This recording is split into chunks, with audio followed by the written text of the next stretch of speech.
Olá, seja muito bem-vindo a mais um episódio do nosso Conversa Política nessa segunda temporada, trazendo para você as cabeças pensantes que querem, por enquanto, são ainda pré-candidatos, concorrer ao cargo de prefeito da cidade de Manaus. Hoje nós vamos conversar aqui com o capitão Alberto Neto.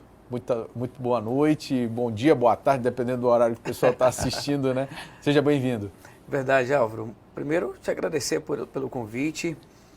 A minha primeira entrevista na campanha de deputado federal foi contigo.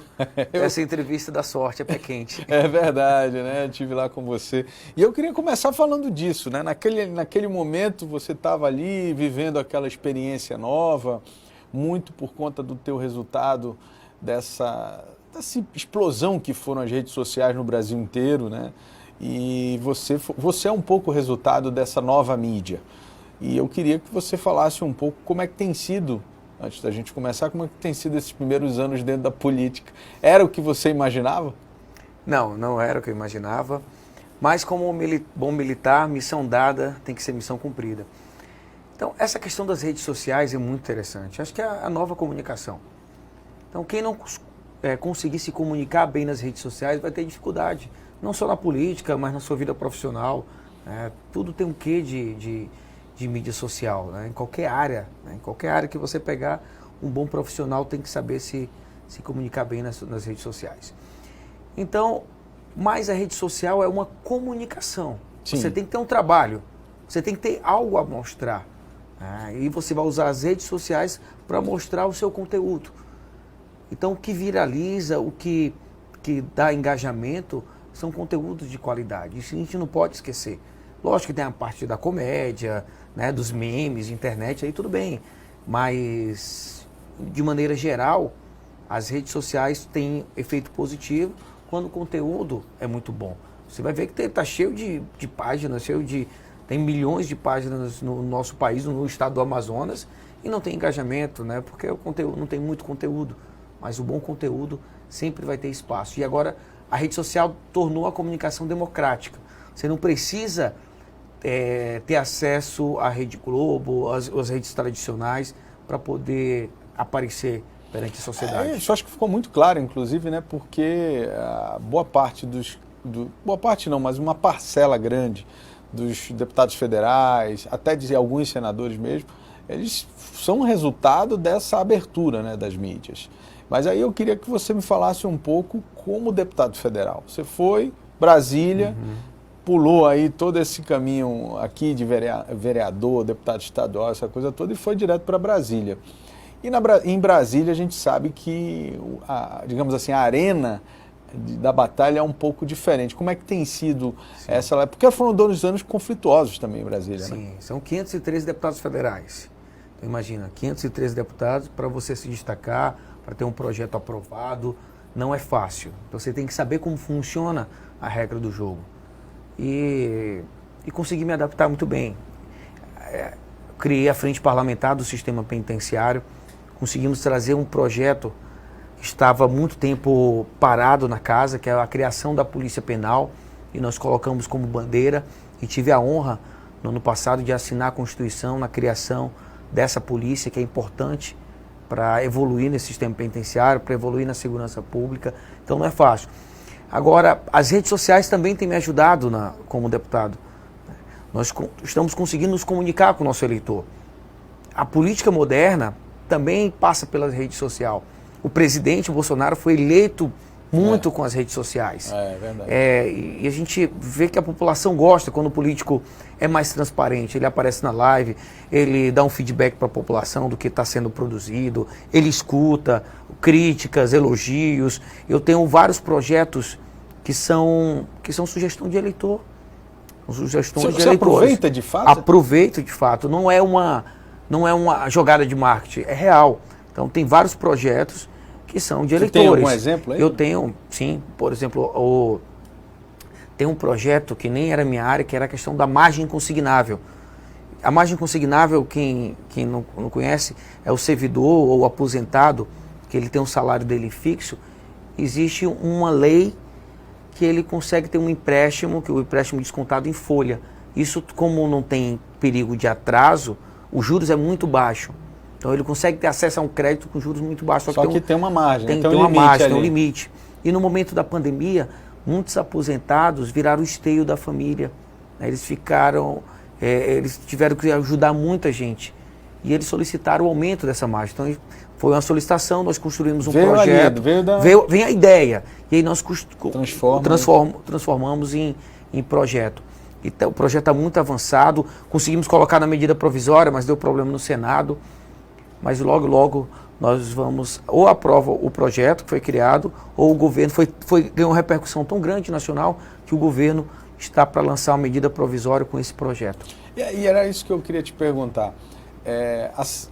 O sentimento das pessoas no geral, principalmente quando se fala de deputados federais, é de que o cidadão, né, eleito vai lá para Brasília e não consegue fazer muita coisa.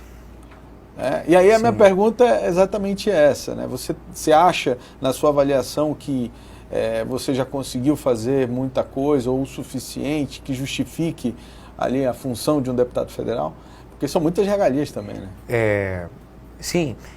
Primeiro, nós não podemos focar em regalias, né? Nós temos que focar em trabalho. Por exemplo, à frente do sistema penitenciário, aqui no Amazonas, no ano passado, teve um massacre. Então foi criada uma comissão para fiscalizar e eu fui o presidente dessa comissão. Tenho viajado vários estados para fiscalizar o sistema penitenciário como deputado federal pela frente. Então criamos a Polícia Penal, uma polícia nova, que logo, logo está dando resultado. O Amazonas não tem a Polícia Penal ainda. Tem poucos policiais de concursos que já estão próximos à aposentadoria. Então tenho cobrado o governador diariamente a criação dessa Polícia Penal. Então, já é um avanço muito grande. No primeiro mandato, tem uma frente parlamentar que tem acesso ao ministro da Justiça, ao DEPEN, que é o Departamento Penitenciário Brasileiro. Isso já traz já virei uma referência dentro dos 513 deputados, dentro do nosso país, quando se trata de sistema penitenciário, eu sempre sou Penal chama Alberto Neto. Chama Alberto Neto. Então, para mim já é um grande feito. Já é um grande feito. Por exemplo, estou utilizando muito a minha experiência policial para a criação de projetos. Esse mês vamos comemorar 14 anos da Lei Maria da Penha. Então tem um pacote que ontem tive uma entrevista com a ministra Damares e nós estamos criando e estou dando a sugestão de alguns projetos que já estão pautados de minha autoria. Por exemplo, de criar um auxílio moradia para a mulher que sofre violência doméstica, que precisa sair de casa e não sai de casa pela dependência financeira. O nosso país é o 5º país do mundo no número de feminicídio. Então, nós estamos criando esse projeto do auxílio moradia. O outro projeto é para capacitar as mulheres com violência doméstica, dando prioridade nos cursos do Senai, Senac. Só para o pessoal entender, né? Por quê? Porque isso faz com que a mulher tenha independência e não fique sofrendo a violência por muito tempo por conta da dependência financeira. Perfeito, né? Porque são tão projetos. Eu acabo falando muito rápido e é muito importante essa intervenção para explicar. Um dos motivos, e a experiência policial, isso eu vi de perto. Muitas mulheres não querem sair dessa... Não saem, né? Não saem dessa... porque não tem para onde ir. Desse cenário de violência devido à dependência financeira. Não sabe com quem vai deixar os filhos, não sabe como vai sustentar os filhos. Então nós criamos alguns projetos para sanar esse problema. Um projeto é dando prioridade para capacitação, os cursos do Senai e Senac. Outro separa 10% do Cine para as mulheres que sofrem violência, para dar prioridade para essas mulheres conseguirem um emprego. Fosse uma cota dentro do Cine. Fosse uma cota dentro do Cine. Parece pouco, mas o efeito é muito poderoso. É como se a gente estivesse salvando vidas. Essa mulher consegue um emprego, consegue sair do cenário de violência e ter uma vida digna, né? E a maioria dos feminicídios que acontecem, Álvaro, não foi repentino. Essa mulher vem sofrendo violência há anos até chegar o mais grave, que é perder a vida. Isso. Então nós temos que entender porque nosso país é assim e tentar solucionar. Lógico que tem a parte cultural, que eu acredito que a educação precisa intervir também nessa área, para a criança ser formada já com esse espírito de combater a violência em geral, mas principalmente a violência doméstica. Agora, trazendo um pouco para a realidade, né? Você falou de projetos importantes em Brasília e a gente falou anteriormente da sua capacidade de mobilização das redes sociais. A gente sabe, né? E aí vamos entrar aqui na eleição municipal, que a eleição anterior, o apelo era o novo, né? Então, assim, tanto você quanto muitos outros candidatos conseguiram conquistar as pessoas não pelo que era, mas simplesmente por ser alguém diferente daquilo que estava posto há muitos anos. Isso eu não estou falando só do Amazonas, não. Estou falando do Brasil inteiro. Muito bem. A gente já consegue ver nas pesquisas, pelo menos nas mais recentes, que há um desgaste natural desse novo. É um desgaste principalmente por conta da falta de experiência desse novo. E repito, isso não é só aqui no Amazonas, isso é no Brasil inteiro e a gente consegue visualizar. Muito bem. Só que agora as pessoas querem um novo experiente.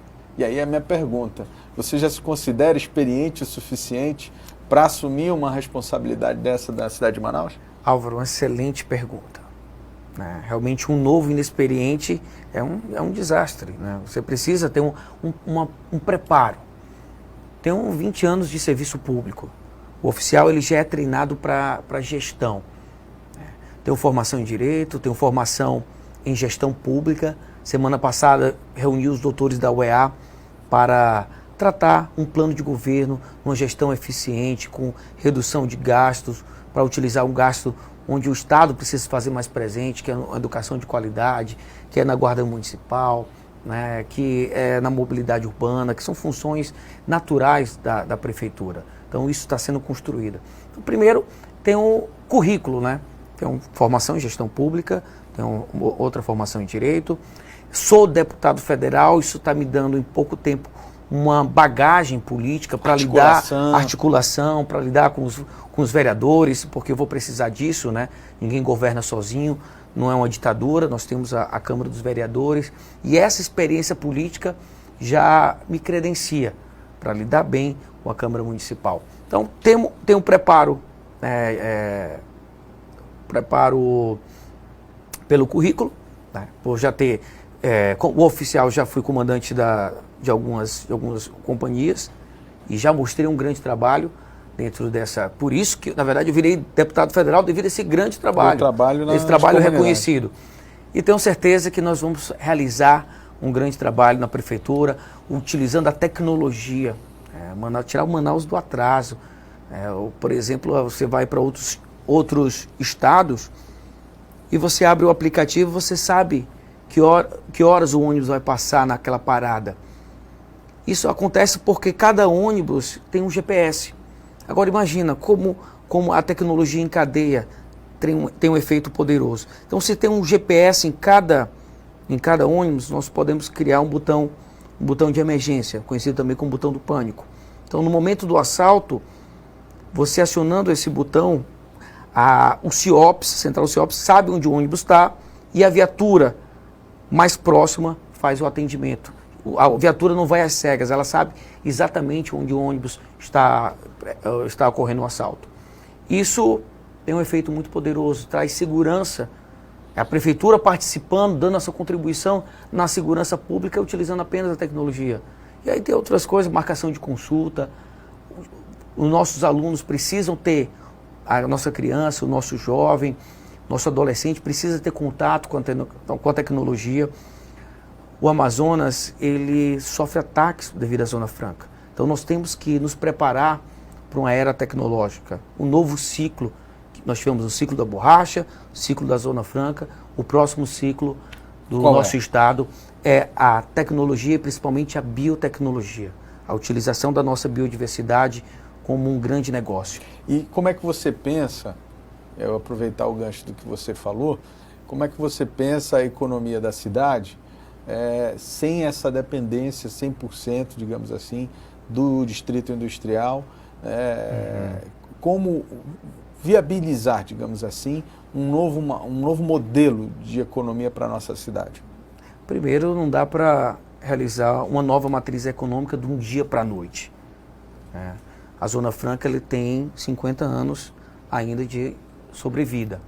Não vai ser fácil manter esses 50 anos devido aos ataques, devido a vários questionamentos na reforma tributária. Pois é, mas tiveram 50 anos e ninguém fez nada, né? É uma excelente pergunta, é um excelente questionamento. Mas eu não posso olhar para o retrovisor, eu tenho que olhar para frente. Então eu sou político dessa nova geração. Então eu não consigo mudar o passado, mas eu posso contribuir para mudar o futuro.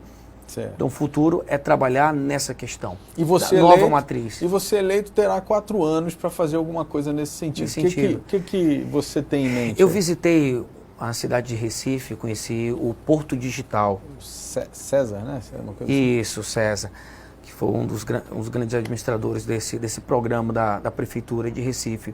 Era um bairro, centro velho, que estava entregue à marginalidade, né, tinha afastado todo tipo de turismo, e ele revitalizou, dando os incentivos de IPTU, ISS, fez com que empresas, junto com parceria com a Universidade Federal de Pernambuco, atraísse jovens, empresas da área tecnológica, e utilizou aqueles prédios que estavam abandonados e virou um grande polo, que ele chama de Porto Digital, gerando emprego, recurso, desenvolvimento de software.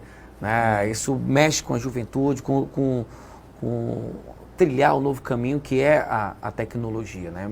E Manaus precisa disso. Nós temos um grande recurso na área da informática. A lei de informática tem recurso, a lei da Zona Franca tem recurso de perder 1 bilhão. E o que nós fazemos com esse recurso? Muito pouco ainda. E a prefeitura pode dar sua contribuição nesse incentivo, por exemplo, do IPTU, incentivo do ISS, transformar alguns lugares. Né? Vou fazer isso para a cidade. Preparar a cidade de Manaus para ser a melhor cidade em atração de negócios, tanto na área tecnológica e outros tipos de negócios. Por exemplo, nós temos aqui o Pronto de Atendimento ao Cidadão, PAC. Nós vamos criar o Pronto Atendimento ao Empreendedor, onde ele vai chegar e vai ter um lugar para ele tirar a sua licença, vai ter lugar onde ele pode se especializar pelo curso. Então ele vai sair de lá sabendo como pode conseguir crédito. Ele vai ser bem direcionado e vai sair de lá com a sua empresa pronta, ou para criar ou para ampliar. Nós vamos ser uma cidade recorde em tirar o CNPJ, em tirar o seu licenciamento. Desburocratizar. Manaus vai ser referência nesse quesito. Perfeito. Agora, eu queria conversar um pouco sobre saúde. Nós vivemos uma pandemia e assim, ficou muito evidente que nenhum município, nem a estrutura do Estado, mas também nem a estrutura do município estava preparado para vencer, ou pelo menos para o que fazer naquela situação. Muito bem. E eu estudando um pouco sobre isso, levantando algumas informações, eu recebi a informação de que 60% da cidade de Manaus não tem a cobertura da saúde básica. Não tem, então 60% não tem. Não tem. E hoje o prefeito falou uma mentira, né? Então, que 68% tem cobertura. Pois é, então assim, veja, o que a gente consegue extrair disso aí? É que, na verdade, pouco se fez pela estrutura da saúde municipal. Porque o que é atenção básica para que as pessoas entendam?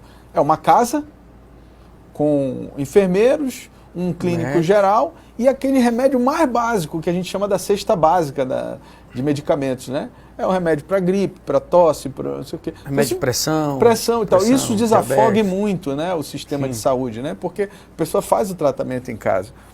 E aí eu queria que você falasse um pouco disso, se você conhece essa realidade, né? Nos bairros e tal. Perfeito. Imagino que a sua experiência tenha lhe mostrado nós estamos nos aprofundando no assunto da cidade de Manaus.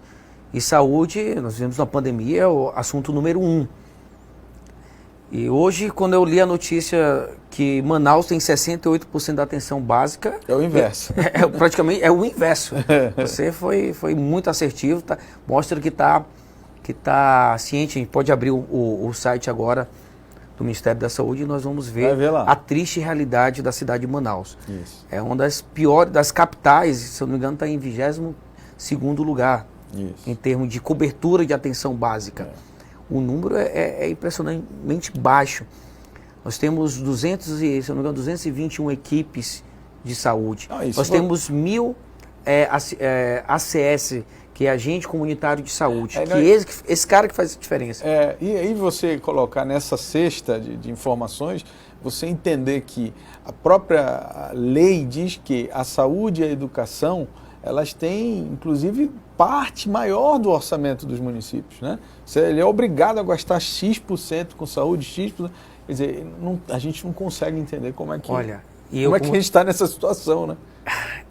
Não dá para entender. Mas, assim, não dá para entender dentro da lógica. Existem informações obscuras que cabe à Polícia Federal investigar. Mas vamos analisar. Manaus só tem 30% do cadastro da população. O recurso do governo federal ele vem proporcional do cadastro. E quem cadastra? O agente comunitário. E nós temos 1.000. E pela população de Manaus, o governo federal paga esse agente comunitário. E a prefeitura entra apenas com a folha. No caso, o INSS. Ele pode contratar até 5.000. Então, como ele não contrata os agentes comunitários de saúde, ele não consegue fazer o cadastro. Como ele não consegue fazer um grande número de cadastros, ele não tem um repasse do governo federal. Se ele não tem um repasse do governo federal, ele não consegue ampliar. Ele não consegue contratar mais médicos, ele não consegue colocar mais UBS ou pontos de saúde. Viu como é uma questão de uma cadeia que precisa ser ajustada. Né? Então, Manaus tem apenas 36,9% da atenção básica na nossa cidade. Tem bairros de Manaus que não tem. Aí o que acontece? A pessoa humilde está desempregada, principalmente nessa pandemia, precisa pegar um ônibus para ter uma consulta. Aí ele não tem dinheiro para pegar o ônibus, ele não vai. Então a saúde dele se agrava, vai para o estado. Aí vai para média e alta complexidade, que é muito mais caro. E muito mais restrito, né? Muito mais restrito. Você não consegue ter a mesma quantidade de... Aí vem uma fila enorme. Então a prefeitura precisa contribuir muito na saúde, porque a prevenção é mais barata e mais eficiente. Então e aí vamos utilizar a tecnologia. O nosso agente comunitário de saúde vai ter um tablet e vai mapear o seu bairro. E ele vai ser cobrado por isso. Vai ter metas. Então ele vai ter o prontuário eletrônico. Então se aquele indivíduo, que aquele cidadão, se tem problema, por exemplo, de pressão, e ele é humilde, não tem condições, a prefeitura vai dar o remédio de pressão para ele. E não é um pacote de bondade, não. Porque se ele der o remédio de pressão, é mais barato para a União, é mais barato para o Estado, do que ele precisa não tomar o remédio, sofrer um AVC, ir para neurocirurgia, vai passar sei quantos dias internados. Que é 100 vezes o preço do remédio de pressão. Né? E o que é mais importante, ele pode perder sua vida. Então a prefeitura precisa participar, não pode fechar os olhos e achar, não, a saúde não é comigo. É sim, a prevenção ela é muito mais eficiente. Perfeito. Agora, você falou um pouco antes também sobre a questão do transporte, né, do sistema de transporte coletivo. Eu não sei se você sabe, mas o atual prefeito, ele aumentou o tempo de vida útil de um ônibus de 7 para 10 anos. Né? E isso, obviamente, envelhece a frota em 3 anos. Quer dizer, um carro desse que roda praticamente 10 horas por dia, né, em 7 anos ele já não presta para muita coisa. Avalie para 10 anos. Muito bem.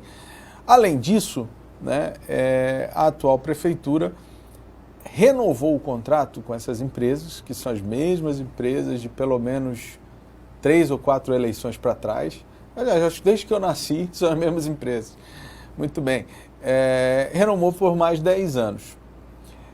A expectativa do cidadão que está nos assistindo agora é de que o prefeito que vai assumir tome uma atitude em relação a isso, porque ele já não aguenta mais ser enganado. Porque todo mundo diz que vai renovar a frota, todo mundo diz que vai melhorar, todo mundo diz que vai fazer isso, e só fica no discurso. Eu, que não sou usuário de ônibus, já ouvi pelo menos, como eu disse, desde quando eu nasci.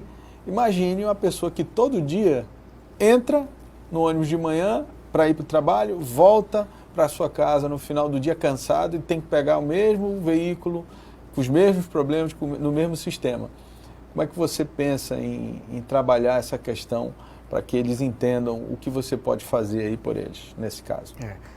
é uma questão muito delicada, porque muitas promessas já aconteceram em campanhas anteriores.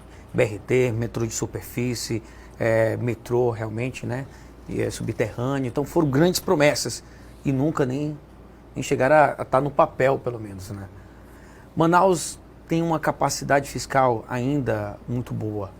Ela pode conseguir empréstimo no governo ou no Banco Mundial, né? Banco de Desenvolvimento. Então tem muita coisa para se fazer, investimento grande. Mas eu não vou fazer essa promessa agora.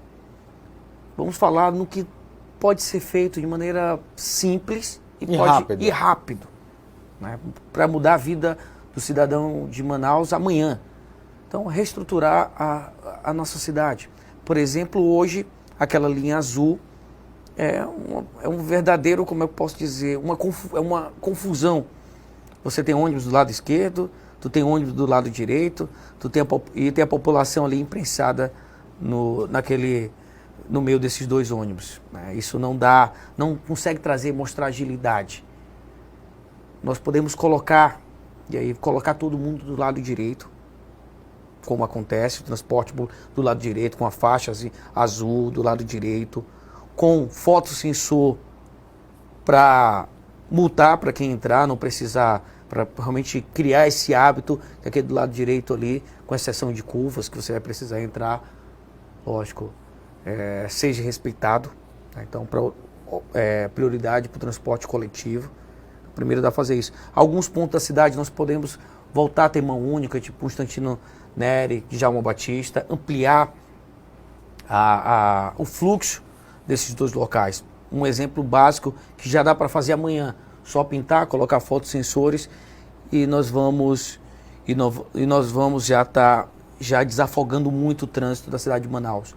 Usar a tecnologia, falei do GPS, nos nossos coletivos, para levar segurança para a população que utiliza esse ônibus, ele possa saber que horas o ônibus vai parar através do aplicativo, vai entrar na sua parada de ônibus, que ele possa se programar, né? Um transporte de qualidade. Alguns terminais precisam ser ajustados. Aquela questão da passagem do cartão, ele não precisar ir para o terminal para poder pegar um outro ônibus, ele pode descer, que já aconteceu no passado. Vamos negociar com as empresas a volta do ar-condicionado.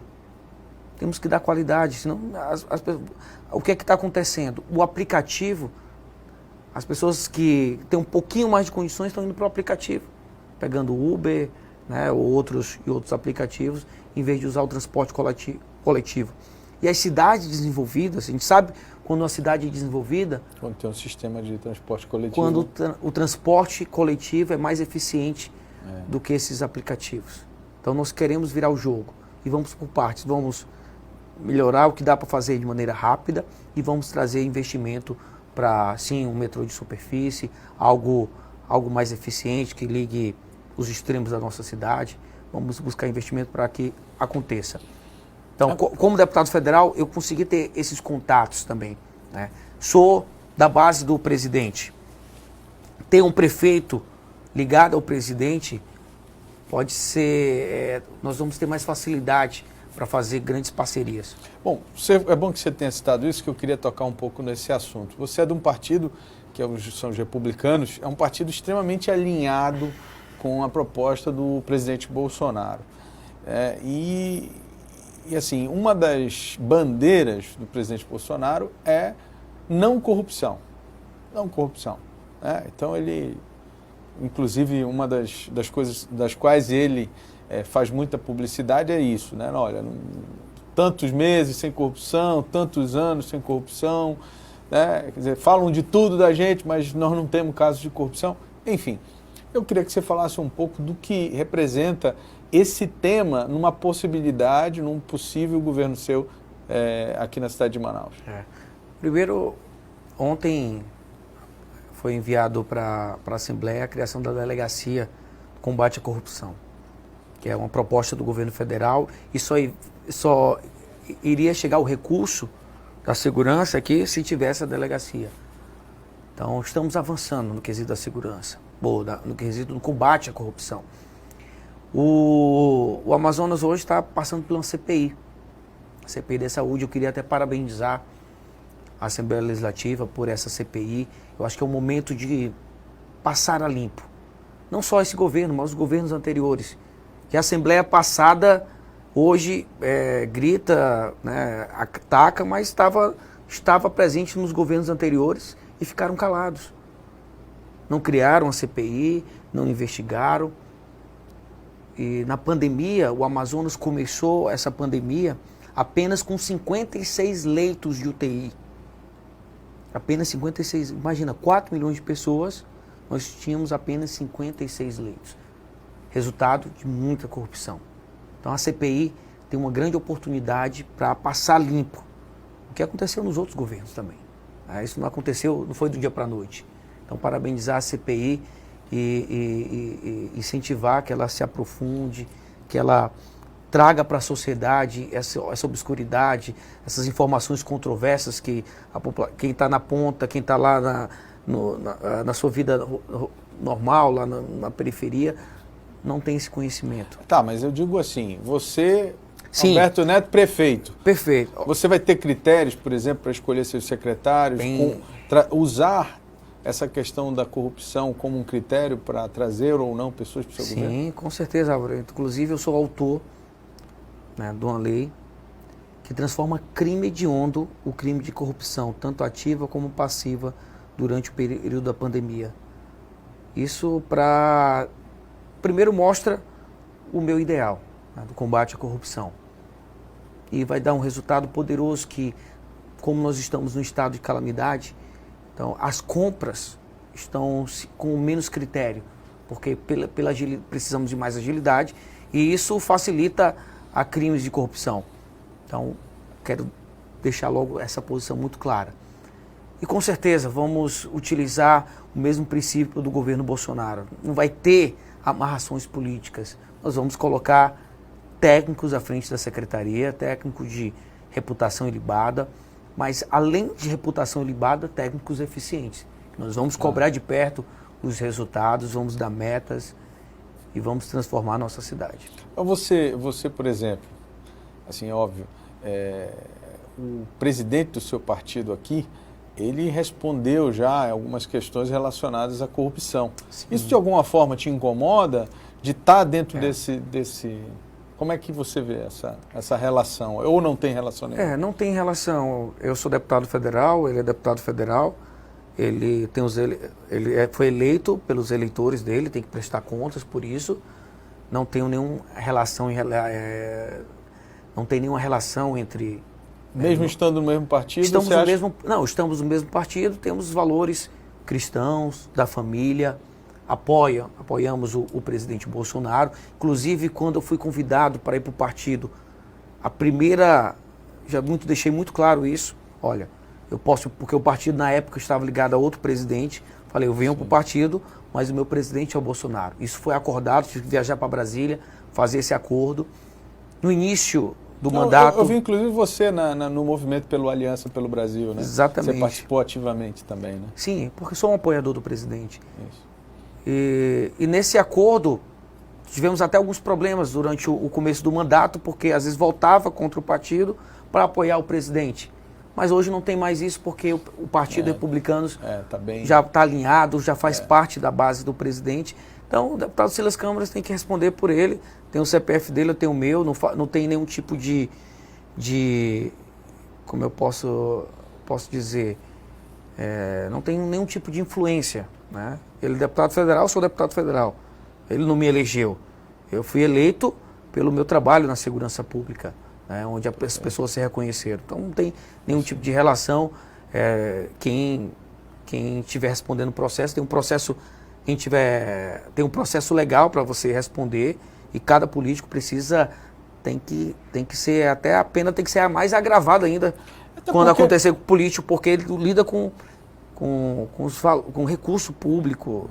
Então é muito mais grave, né? E eu diria, inclusive, complementando a sua resposta, que nesse momento o Brasil nem tolera mais esse tipo de comportamento de políticos. Não, né? O que mais ainda se fala é a questão da corrupção. Então isso aí não pode. Aquela questão, aquele político do rouba mais faz, ninguém aguenta mais isso. É possível fazer muito sem roubar. Exato. Então não dá para admitir. A gente não pode querer voltar ao passado. Ah, não, mas ele roubou, mas fez muito. Né? Você colocaria alguém na tua empresa? Ele está te roubando, mas ele está trabalhando bem? Colocaria aqui alguém no imediato? Não, que está tomando conta dos contratos. Ele rouba um pouquinho, mas faz um bom trabalho. Não, se a gente não quer isso para a nossa empresa, por que a gente vai querer para a nossa cidade, para o nosso estado, para o nosso país? Então, não é mais possível admitir corruptos na política. Então, se aparecer, nós temos que tirar. A melhor maneira é no voto. E a Polícia Federal faça o seu papel de investigação e a justiça seja feita. Roberto, eu queria um comentário seu, porque eu tenho conversado um pouco com os candidatos sobre isso também. Nesse momento político que a gente está vivendo, né? É um momento de muito conflito entre esquerda e direita, essa coisa toda. E eu queria que você falasse um pouco como é que você está vendo esses extremos. Você acha que é necessário mesmo a gente ter esse fulgor todo, ou dá para ir de um jeito um pouco mais equilibrado? Ou tem coisas que realmente tem que chutar o pau da barraca? Acho que tem coisas que tem que chutar o pau da barraca. O Brasil, aí voltamos de novo à corrupção. Foi governada por 13 anos no governo do PT, depois veio o governo Temer. Então, sabe, a sociedade já estava assim, de saco cheio. Desculpa até a expressão, a gente está numa entrevista aqui, mas estava de saco cheio já. Ninguém aguentava mais. Né? Escândalos. É o nosso dinheiro. E aí só estamos. A pandemia, o maior problema da pandemia é a falta da saúde, que estava estruturado, a saúde do Amazonas. Devido ao quê? Corrupção. Então ninguém aguentava mais. Na questão da segurança pública, no governo do PT, nós tivemos o maior número de homicídios por ano na história, mais de 65 mil homicídios, morrendo mais de um policial por dia. Então ninguém aguentava mais isso. Aí tratar o bandido como vítima da sociedade. A família não era respeitada. Os valores. Então você que tinha os valores familiares, né, cristãos, você era visto como errado, né? Retrógrado, errado. Então que democracia é essa? Onde a maioria da população não era respeitada. Então o pessoal estava de saco cheio disso. Então veio uma onda de conservadora e uma onda de economia de direita. Não dá para ter um Estado pesado, onde quem paga esse funcionário somos nós. Então nós queremos algo mais eficiente. Então veio a onda da direita e do conservador. Conservador nos costumes, né, da valorização da família, e direita na economia mais liberal. Isso tem... A população tem verificado isso. Opa, acho que dá para reduzir mais o Estado. Nós temos quem que tem que gerar emprego? É o Estado ou é a iniciativa privada? Quem tem que gerar emprego é a iniciativa privada, não é o Estado que é para ser o gerador de emprego. Eu iria um pouco... Uma hora a conta não fecha e quebra, como quebrou. Nosso país quebrou porque a conta não fechou mais. Eu iria um pouco mais à frente nessa questão desses extremismos, porque eu tenho uma visão de que, assim, por conta disso, boa parte da população acha que a solução para tudo é impeachment. E eu acho que isso é muito ruim, porque, assim, Sim. Eu acho que os governos... Primeiro que o nosso sistema democrático diz que a pessoa, quando é eleita, ela tem que exercer um mandato de 4 anos. Então, assim, se só se faz eleição a cada 4 anos, é porque entende-se que essa pessoa que entrou, ela tem o direito de ficar 4 anos ali.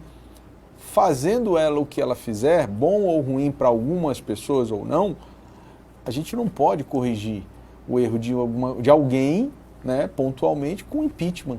Né? Então, o tempo inteiro assim. E aí eu faço esse paralelo, porque, por exemplo, eu sei que você tem um certo alinhamento com o governo daqui, assim, eu queria que você fizesse uma avaliação, porque o governo do Estado aqui, não estou falando assim de erros ou acertos, mas assim, foram 2 anos de muita perseguição. Sim. Né? Assim, não teve descanso. Ano de governo e o outro ano da pandemia, né? Não teve descanso, né? Quero dizer desse jeito, não teve descanso. E assim, isso para mim é resultado desse pensamento extremado, entendeu? Que as pessoas elas não conseguem dialogar mais em nada. Quer dizer, a pessoa ela não responderá a nenhum processo, mas ela já está sendo condenada. Sim, isso é muito perigoso. O próprio presidente tem mais de 50 pedidos de impeachment para o Rodrigo Maia analisar. O primeiro que até analisei e fiz live sobre isso foi o do Ciro Gomes, porque o presidente foi numa manifestação e lá na manifestação tinha cartazes de AI-5, tinha cartazes de intervenção militar, tinha outro cartaz lá que é artigo 142, e o presidente foi lá cumprimentar a população. E o Ciro Gomes, o PDT, fez um pedido dizendo que o presidente estava pedindo o fechamento do Congresso, alegando antidemocrático, né? Isso mexendo com a questão do cargo de presidente, da liturgia do cargo, porque a lei de responsabilidade também é uma lei muito subjetiva. Na Constituição é muito subjetiva. Quando você vai se aprofundar, tem até a questão do pudor do cargo. Então, o que é isso? Então, o que é isso? O que é isso? Então, é muito complicado. É muito subjetivo, na verdade. E aí, quando você abre para interpretação, sim, aí vai por isso que vira momento, né? Não é um processo criminal, já vira um processo político. Exatamente. Então, e essa é a minha crítica, né? Porque por isso também que o presidente fez esse alinhamento com o Centrão, porque ele precisa ter a sua base. Então, se ele não tem uma base para governar, é assim um processo democrático. Se ele não tem uma base para governar, ele pode sofrer um processo de impeachment por qualquer coisa, porque é um processo político. Então, é um sistema que precisa ser corrigido. Tem que ter uma lei do impeachment, uma lei mais criteriosa. Isso é muito ruim. Senão, daqui a pouco a gente vai estar a cada ano... Parece que o presidente não tem paz para governar. Parece que o presidente não tem paz, todo o tempo sendo atacado. Então, essa questão do impeachment, ela tem que ser um crime grave. É um crime de corrupção, que utilizou mal. Gravíssimo. E condenado. E comprovado. Né? Quer dizer, você não pode simplesmente, porque está uma suspeita ali. Suspeita. Sim. Então, eu sou contra. Eu acho que precisa ter critérios, né, mais rigorosos, mais rígidos, para sofrer, para entrar com o processo de impeachment. Se você atrapalha toda a população, que a população vai ter esse processo, depois vai ter novas eleições, e isso mexe com o recurso público, investimentos, obras ficam paradas, o país deixa de crescer, para de crescer. Entendi. Então isso é muito ruim, muito ruim. A gente resolve no voto, lógico, se não for um crime grave, voltando a dizer, um crime de corrupção, por exemplo, vamos resolver no voto, na próxima eleição voltamos melhor se não estamos satisfeitos. Perfeito. Roberto, eu queria, para encerrar, que você falasse um pouquinho da sua, assim, o que o povo pode esperar de você aí, caso você venha a ser eleito aí para a Prefeitura de Manaus. Certo, agora eu vou olhar aqui para a câmera, né? À vontade. Dizer que estou preparado para assumir a Prefeitura de Manaus. Tenho me preparado, 20 anos de serviço público, não é uma aventura. Tenho pós-graduação em gestão pública, tenho formação em Direito. Como oficial da Polícia Militar, já trabalhei na questão de gestão pública. Como deputado federal, temos realizado um grande trabalho na criação da Polícia Penal, sou um dos relatores do novo Código de Processo Penal, projetos exitosos que vão influenciar no nosso país. Dizer que estou à disposição da população manauara para trabalhar, para tirar Manaus desse atraso. Colocar Manaus na nova era, numa era tecnológica, que vai ajudar na saúde, que vai ajudar na segurança, que vai ajudar na educação. Quero colocar a escola cívico-militar, resgatar os valores perdidos, onde o professor é desrespeitado, onde o traficante quer comandar dentro da escola para vender sua droga, influenciar os nossos filhos. Quero levar uma educação de qualidade, uma educação de referência nacional para as escolas municipais da cidade de Manaus.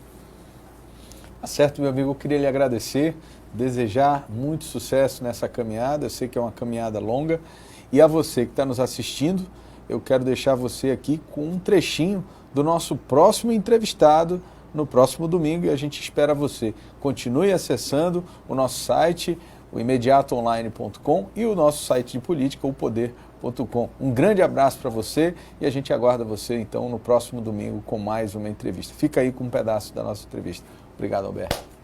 Um abraço. Chico, mais uma caminhada, Chico. Mais uma caminhada que marca um momento diferente da minha vida. Por que é diferente, Chico? Um amadurecimento total. Sabe aquele cara que começa lá de baixo? Fazer uma comparação com um canteiro de obras. Aquele cara que começa como servente de pedreiro, vai aprendendo o serviço, vai executando o serviço, vai honrando as oportunidades, e aí ele vira pedreiro, ele vira encarregado, e aí tem cargo acima, é o de mestre de obras.